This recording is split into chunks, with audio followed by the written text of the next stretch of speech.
Welcome to the Festival of Marketing 2017 here at the Tobacco Dock in East London, talking about all of the issues affecting the industry of marketing. Of course, one of the big issues has been digital advertising and digital marketing, but one lady who's here to talk and extol the virtues of a more traditional form is Amanda Griffiths from the Royal Mail. Welcome to the event. Why are you here? Aren't you a bit old school? Well, no, because I think what everybody needs to remember is that while marketing was the original direct marketing communication, it has moved along, obviously, with the times. And the probably best kept secret, but used by everybody about mail, is that it is a perfect partner with digital. What we know is that people take their mail, they open it, they engage with it, and the next thing they do is that they grab their phone, they grab their iPad, they look for more information, they respond to what it is that's being offered to them, they share it with their friends. So we're actually in the perfect place to be talking about mail in 2017. Isn't it a lot more expensive? Because obviously there's the delivery charge, but there's also the design, the creation of the content itself. How is it competing against more sort of the new starters, if you like? Well, if you think about it, not necessarily. You're absolutely right in terms of a cost per send for something like an email.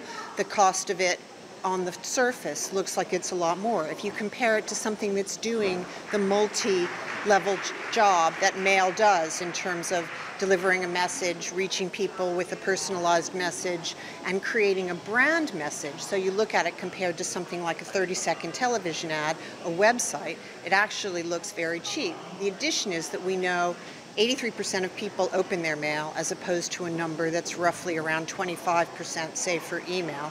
And people are much more likely to respond to a piece of mail than they do to an email. So while you do have an investment up front that looks higher, the end result in terms of what's delivered at the end and the ROI matches up beautifully and often surpasses what you can see in digital marketing. There's an obsession with trackability within digital. There is an element of that you can understand the contact with the customer once it's made, but you can't really track it beyond that. Isn't that a weakness of this system? Of digital? Of direct home marketing. You can post it, somebody might sort of pick up the phone or go to a particular web address, but you can't do much more than that, can you? Well, it depends on the kind of tracking that you're doing. So you can do the quite literal tracking, as you discussed, about somebody picking up the phone, going online and responding, and the ability to match back.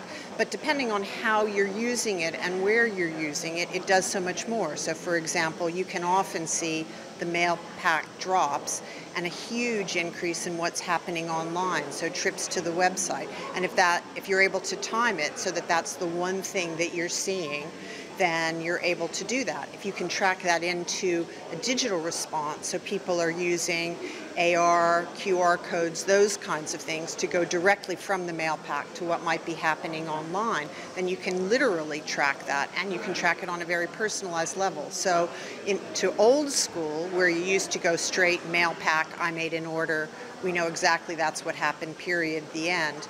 Digital opens a huge opportunity to show not just what's happening with orders, but also how people are gaining information, how people are sharing things, what's happening wider. So effectively, the concept's developing. It's not getting sort of like mown down by technology. Well, where you started from in this conversation, which is we're old school, why are we still here? If we hadn't moved forward with the times, that's absolutely where we would be.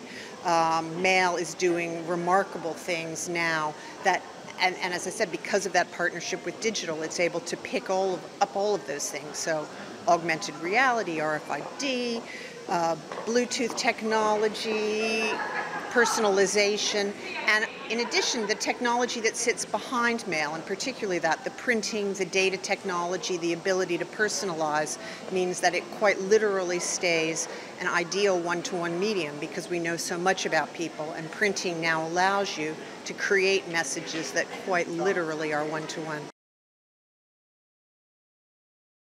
Hello, I'm James Wright. Thanks for watching Marketing Media Money. To check out more online videos, just click on the boxes and don't forget to subscribe to the CNBC Life channel at the bottom of the screen.